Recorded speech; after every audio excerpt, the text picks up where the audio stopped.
आठवा प्रारंभ. श्री गणेशाय नमः. हे वासुदेव देवकी नंदना, हे गोपगोपी मनरंजना, हे दुष्ट दानव मर्दना, श्री हरी पाव माते, तुझ्या प्राप्तीचे साधन कर्माधिकांचे अनुष्ठान, पराभक्तीचे सेवन करण्या आहे अपात्र मी. तुझी ज्ञानदात्री शास्त्रे सारी, गिरवार्ण भाषेम भीतरी, त्याचे सांगू करू हरी, सेवन ते कवण्या रीती. गिरवाणाचा नसे गंध, त्यातून माझी मती मंद, कमलातील मकरंद बेडुकाला मिळतो कसा. अन्नदाणे तुझी प्राप्ती, जरी करून घेऊ श्रीपती, तरी धनाचा अभाव निश्चिती, दारिद्र्य पदरी बांधले त्वा. जरी करू मी तीर्थयात्रा, तरी सामर्थ्य नाही गात्रा, तशातही अंधत्व आता आले आहे दृष्टी ते. ऐसा सर्व बाजूंनी मी हीन दीन चक्रपाणी, दारिद्र्याचे मणीच्या मणी जाती जिरोण मनोरथ. हे व्यावहारिकदृष्ट्या खरे जरी, परी तुझी कृपा झाल्यावरी, स्वानंदाच्या सागरी पोहत राहे अहोरात्र. तुझ्या कृपेचे महिमान आगळे आहे सर्वाहून, गणाच्या पाण्याला गुणदाम देण्याची गरज नसे.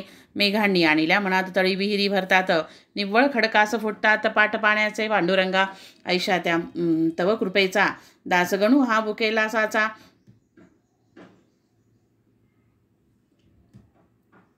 घास एखादा तरी त्याचा घाल माझ्या मुखात, तेने मी तृप्त होईन. अवघ्या सुखाते पावेन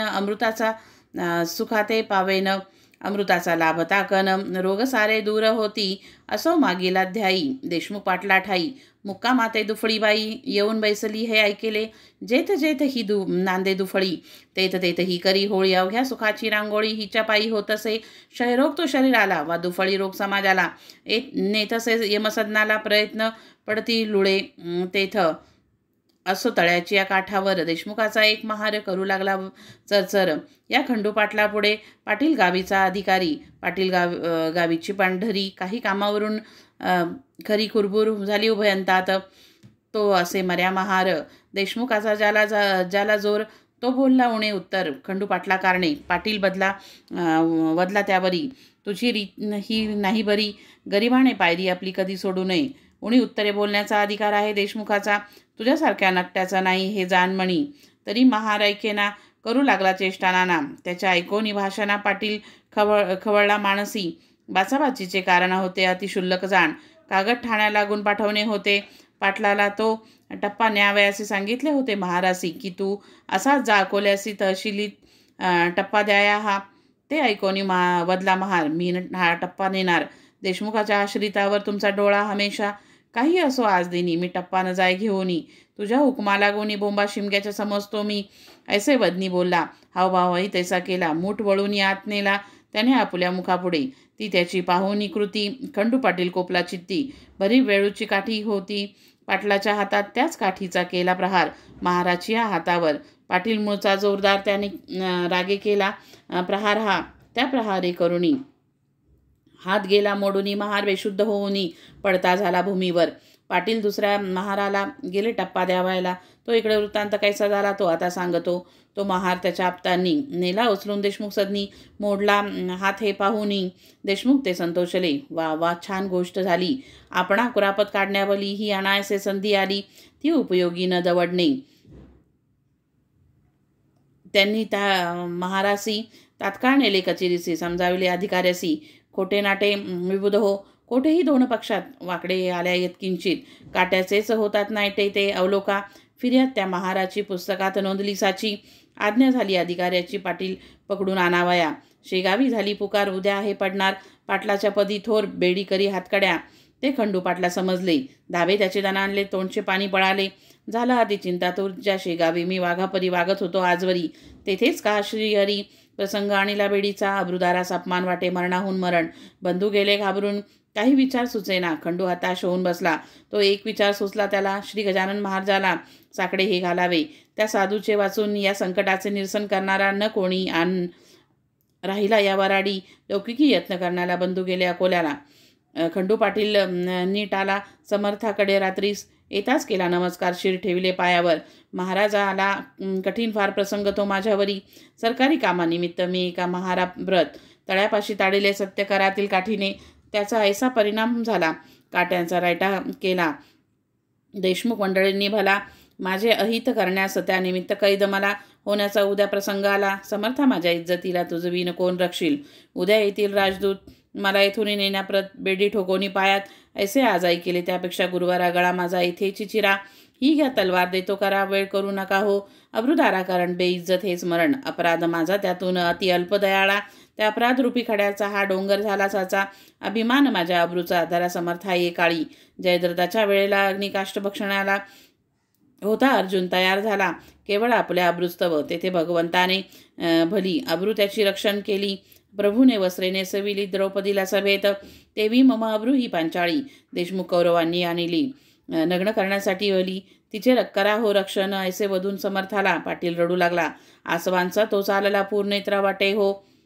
घरची माणसे चिंतातूर आधीच झाली होती फार. नाही त्यांच्या शोकापार तो सांगावा कोठवरी. इकडे समर्थांनी भले दोन्ही हाती कवटाळिले. खंडू पाटला हृदय धरिले त्याचे सांत्वन करावया. अरे काम करत्या पुरुषाप्रत ऐशी संकटे येतात. वरच्यावरी जाण सत्य त्याची चिंता वाहू नको. स्वार्थदृष्टी बळावता ऐसेच होते ततदा. खऱ्या नीतीची ही वार्ता अनुमात्र त्या कळत नसे. तुम्ही पाटील देशमुख दोघेजण एका जातीचे असून एकमेकांचे नुकसान स्वार्थे करू पाहता. मागे कौरव पांडवात स्वार्थे चाला बिपट सत्य. परी पांडवांचा पक्ष तेथ न्याय खरा होता की. म्हणून पांडवा कारणे साह्य केले भगवंताने. सत्यासाठी मारणे भाग पडले कौरवांना. जा भिवू नकोस तिळभर. बेडीनं तुशी पडणार. किती जरी केला जोर देशमुखाने आपला तेच पुढे खरे झाले. पाटील निर्दोषी म्हणून सुटले. जे का संत मुखावाटे आले ते न खोटे होई कधी. पाटील मंडळी उत्तरोत्तर भजू लागली साचार. कोणा नाही आवडणारा मृत्य सेवावया. पुढे खंडू पाटलाने करून विनंती प्रेमाने. नेले राहावया कारणे समर्थाला निजगृही. असता पाटील सदनात गजानन स्वामी समर्थ. ब्राह्मण आले अवचित 10-5 तैलंगी विद्वान असती. कर्मठ वेदावरी प्रीती. परी धनाचा लोभ चित्ती राही ज्यांच्या विशेष. ते काही मिळेल म्हणून समर्थाकडे आले जाण. तई होते पांघरून घेऊन समर्थ निजलेले. त्यांना जागे करण्याप्रत ब्राह्मण म्हणू लागले. मंत्र जटेचे ते स्वरासहित अतिउच्च स्वराने. मंत्र म्हणण्यात चूक झाली. 3 त्यांनी दुरुस्त केली म्हणून आसनी उठून बसली. गजाननाची स्वारी पहा. आणि असे बदले ब्राह्मणाला, तुम्ही कशासाठी वैदिक झाला. हीनत्व वेदविद्येला आणू नकारे निरर्थक. हीन विद्या पोटाची मोक्षदात्री आहे साची. बा डोईस बांधल्या शालीची. किंमत काही राखावो. मी म्हणतो ऐसे म्हणा. खरे स्वर मनी आणा. उगीच भोळ्या भाविकांना सोंग आणून नाडू नका. जी रुचा ब्राह्मणाने म्हणण्यास सुरू केली जाणी तोच अध्याय समर्थांनी धडधड म्हणून दाखविला. चूक न कोठे म्हणण्या. शब्दोच्चार स्पष्ट सत्य वाटे. वसिष्ठ मूर्तिमंत वेद म्हणण्या बसला असे. तैलंगी ते ऐकून चकित झाले. अधोवदन बैसले. मूकवरी करण्या आपुले. भय मणी वाटले त्या. सूर्य उदय झाल्यावर त्यांच्यापुढे का होणार दीपांचा तो जय जयकार. त्यांची किंमत अंधारी. विप्रमंती आपुल्या मणी. हा पिसा कशाचा महाज्ञानी. 4 वेद याच्या वदनी नांतात प्रत्यक्ष. हा विधाताच होय दुसरा. शंका येथे नुरली जरा. हा असावा ब्राह्मण खरा. जातीने की निसंशय. परमहंस दीक्षा याची. वार्ता न उरली बंधनाची कोणत्याही प्रकारची. हा जीवन मुक्त सिद्ध योगी. काही पुण्य होते पदरी म्हणून मूर्ती पाहिली खरी. हा वामदेव याला दुसरी उपमा न ती द्यावया. असो खंडू पाटलाकडून त्या ब्राह्मणा लागून देते झाले दयागण. रुपया दक्षिणा. ब्राह्मण संतुष्ट झाले. अन्य गावा निघून गेले. महाराजही कंटाळले. उपाधीला गावच्या श्रोते खऱ्या संतांप्रत. उपाधी न असे पटत. लांबिकाला मात्र भूषण होते ती येचे. गावाची उत्तरेला एक मळासा नेध्याला. या मळ्यात भाजीपाला होत होता बहुवस. एक शिवाचे मंदिर तेथे होते साचार. लिंबतरूंची थंडगार छाया होती ते ठाई. हा कृष्णाजी पाटलाचा मळा होता मालकीचा. हा कृष्णाजी खंडूजीचा सगळ्यात शेवटला भाऊ असे. त्या मळ्यात महाराज आले. शिवालया सन्निध बसले. एका ओट्यावरी भले निंबतरूच्या छायेत. समर्थ म्हणाले कृष्णाजी सिंग, मी आलो तुझ्या मळ्याशी काही दिवस राहावयासी या श्री शंकरा सन्निध. हा भोलानाथ कर्पूर गौर नीलकंठ पार्वतीवर. हा राजराजेश्वर आहे अवघ्या देवांचा. तो तुझ्या मळ्यात रमला म्हणून मीही विचार केला येथे येण्याचा तो भला. दे सावली करून ते वाक्य ऐकले. 6 पत्रे आणविले. ओट्यावरी छप्पर केले. कृष्णाजीने तात्काळ समर्थांनी वास केला म्हणून मळा क्षेत्र झाला. राजा जयास्तला तीच होते राजधानी. महाराजांचे बरोबर होता पाटील भास्कर. सेवा करण्या निरंतर. दुसरा तुकाराम कोकाट्या. खाण्यापिण्याची तरतूद सारी. निजांगी कृष्णाजी पाटील करी. समर्थ ते जेवल्यावरी तो प्रसाद घेत असे. असो गजानन असता मळ्यात. गोष्ट घडली अद्भुत. येथे झाले फिरत 10-20 गोसावी ते ठाया. समर्थांचा बोलबाला त्यांनी आधीच होता ऐकिला म्हणून त्यांनी तळ दिला. येऊन या मळ्यामध्ये गोसावी म्हणती पाटलासी, आम्ही आहो तीर्थवासी. जातो रामेश्वरासी भागीरथीला घेऊन. गंगोत्री जमनोत्री केदार हिंगलाज गिरनार डाकोर अशी क्षेत्रे अपार.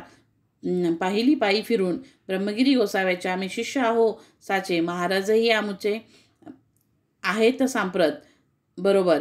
हे महासाधू ब्रह्मगिरी ज्यांचा बंदा गुलाम हरी, ती मूर्ती आली घरी तुझ्या पूर्व भाग्याने. शिरापुरीच्या अयाचित आम्हा द्यावे तुम्ही त्वरित. लागे जो ओढण्याप्रत गांजा तोही पुरवावा. 3 दिवस येथे राहू, 4थ्या दिवशी येथून जाऊ. पाटील नका कष्टी होऊ, साधून घ्या ही पर्वणी. तुम्ही पोशीला मळ्यात वेडा पिसा नंगाधूत. मग आम्हा देण्या आयाचित मागे पुढे का पाहता. गाढवासी पोशिती, गाईस लाथा मारिती, ते का म्हणावे सन्मती. पहा विचार करून, आम्ही गोसावी वैराग्य भरीत जाणतो अवघा वेदांत. मर्जी असल्या मळ्यात या पोथी ऐकावया. कृष्णाजी म्हणे त्यावरी, उद्या घालीन शिरापुरी, आज आहेत भाकरी, त्याच जाव्या येऊन. जी तुका गांजा उडाल तुका तेथेच मिळेल. तेथे चालता बोलता कंठनीळ बसला आहे पत्र्यामध्ये. 2 प्रहराची वेळा खरी. घेतल्यासून भाकरी मळ्यात येऊन विहिरीवरी बसले गोसावी भोजना. समर्थाच्या समोरी एका छपराभितरी गोसाव्यांनी लाविली खरी आपापली कडास नाही. त्यांचा जो होता महंत ब्रह्मगिरी नामे सत्त, तो भगवद्गीते प्रत वाचू लागला अस्तमानी. गोसावी श्रवणा बैसले, गावातूनही काही आले. पोथी ऐकावया भले त्या ब्रह्मगिरी गोसाव्याची. नैनन चिंदंती हा श्लोक निरूपणाचा होता देख. ब्रह्मगिरी पक्का दांभिक, स्वानुभवाचा लेश नसे. निरूपण त्याचे ऐकले, गावकऱ्यास नाही पटले. ते आपसात बोलू लागले, हा नुसताच शब्दच्छल. सारे पोथी ऐकल्यावरी येऊन बैसले पत्र्याभितरी. गजाननाच्या समोरील संत दर्शन घ्यावया. लोकमंती छपराला निरूपणाचा भाग आला. येथे पत्र्यास बैसला स्वानुभवाचा पुरुष हा. तेथे ऐकला इतिहास, येथे पाहिला प्रत्यक्ष पुरुष. या भाषणे गोसाव्यास राग आला काहीसा. अवघे गोसावी गांजा पाया बसले होते घेऊन या. त्या पत्र्याची अठाया चालली चिलीम गांजाची. पत्र्यात पलंगाच्या वरी बसली होती समर्थ स्वारी. चिलीम भरून वरच्यावरी पाया देई भास्कर. त्या चिलमीच्या विस्तवाची ठिणगी पलंगी पडली साची. ती पडताना कोणाची दृष्टी न गेली तिच्यावर. काही वेळ गेल्यावर निघू लागला धूर. पलंग पेटला अखेर एकदम चहूबाजूंनी. तो प्रकार पाहता भास्कर बोले, सद्गुरुनाथा पलंग सोडा शीघ्र आता. या खाली उतरून. लाकडे ही पलंगाची आहेत की सागाची. तिनं आता विझायची पाण्या वाचून दयाळा. तै समर्थ बोलले वाचे, भास्करा आगणी विझविण्याचे कारण नाही तुला साचे. जन्मुळीच आणू नको. अहो महाराज ब्रह्मगिरी, या बैसा पलंगावरी. तुम्हा आहे अवगत खरी. भगवद्गीता साकल्ले, त्याच्या परीक्षेची वेळ आणली हरीने तात्काळ. ब्रह्मानं जाळी अनळ, याचा प्रत्यय दाखवा. नैननचिंदंती श्लोकावर व्याख्यान केले 1 प्रहर. आता का मानिता दर या पलंगी बसण्याचा. जा भास्करा लवकरी. ब्रह्मगिरीला करी दरी आणून बसव्यात त्या दरी या त्या पलंगास. ऐशी आज्ञा होता क्षणी भास्कर गेला धावून. ब्रह्मगिरीचा सभ्य पाणी दरीला त्याने निज करे. भास्कराचे शरीर धिप्पाड सशक्त पेळदार. तो गोसावी त्याच्यासमोर शोभू लागला घुंगुरडे. पलंग पेटला चौफेर. ज्वाळा निघू लागल्या थोर. परी महाराज असणे स्थिर. हल्लेमुळी नाही तुकेही. जी श्री प्रल्हाद काय अदुसूत उभा केला अग्नीत. हे लिहिले पुराणात श्री व्यासांनी भागवती. त्या लिहिल्या गोष्टीचे प्रत्यंतर दाविले साचे. मळ्या माझी कृष्णाजीचे श्री गजानन साधूंनी. ब्रह्मगिरी म्हणे भास्कराशी, मला न न्या पलंगापाशी महाराजांच्या अधिकाराशी मी नाही जाणितले. ते न मानी भास्कर. ओढीत आणीला फरफर. उभा केला समोर आपल्या सद्गुरुरायांच्या. नैनन दहती पावक हे करे करून दावा वाक्य. ऐसे बोलता महाराज देख. गोसावी परम घाबरला. गोसावी म्हणे, भीत मी पोटभऱ्या आहे संत. शिरापुरी खाण्याप्रत मी झालो गोसावी. माझ्या अपराधाची क्षमा. साच करी शांतीधामा. केला खटाटोप रिकामा गीताशास्त्र शिकण्याचा. तुला पिसा मी म्हणालो, आता पस्तावा पावलो. मी दाती तृण धरून आलो शरण तुला. अभय देशे. गावच्या जनांनी केली समर्थाविनवनी. आपणा अग्नीपासून भय नाही हे खरे. तरी महाराज आमच्याकरिता खाली यावे लवकर आता. अशा स्थितीत पाहता तुम्हा आम्हा धडकी भरे. म्हणून आमच्यासाठी उतराखाली ज्ञान जेठी. गोसावी झाला हिमपुटी. तो न काही बोलला. लोक विनंतीच जायामान. खाली उतरले गजानन. तो पलंग पडला कोसळून. एक पळही न लागले त्या. अवघास होता जळाला तो. जो शेष भाग उरला तो लोकांनी विचविला. साक्ष दावण्या इतरांशी. ब्रह्मगिरी पायी लागला. निराभिमान अवघा झाला. स्पर्श होता गंगाजाला. मल कोठूनही राही तेथं. मग मध्यरात्रीच्या समयाला ब्रह्मगिरीस बोध केला. आजपासून चेष्टेला तू या सोडून देई रे. ज्यांनी राख लावावी त्यांनी उपाधी दूर ठेवावी. अनुभवाविन न सांगावी गोष्ट कोणा निरर्थक. नुसते शब्द पांडित्य माजले अजग्यातोनात. तेनेच आहे झाला गाता आपल्या या संस्कृतीचा. गोसावी मच्छिंद्र जालंधर गोरख गहिनी साचार. ज्ञानेश्वरांचा अधिकार किती म्हणून सांगावा. स्वानुभवाचे झाले यती. श्री शंकराचार्य निश्चिती. प्रपंची राहून ब्रह्मस्थिती अनुभवली एकनाथांनी. स्वामी समर्थ ब्रह्मचारी हेही ब्रह्मसाक्षात्कारी होऊन गेले भूमीवरी. यांची चरित्रे आणि मना. उगीच खाया शिरापुरी भटकू नको भूमीवरी. सारण तया माझारी येतुले ग बसणार. ऐसा बोध ऐकिला ब्रह्मगिरी विरक्त झाला. प्रातःकाळीच उठून गेला. कोणानं भेटता शिष्यांसह. ही गोष्ट दुसऱ्या दिवशी कळली अवघ्या गावासी. जो तो आला पहावयासी. मळ्यात जळलेल्या पलंगाते. हा दास गणू विरचित श्री गजानन विजय नामे ग्रंथ. तारो भाविका भवाब्दी थेची इच्छिदास गणू. शुभम भवतु श्री हरिहरार्पणमस्तु. इति श्री गजानन विजय ग्रंथस्य अष्टमोऽध्याय समाप्त.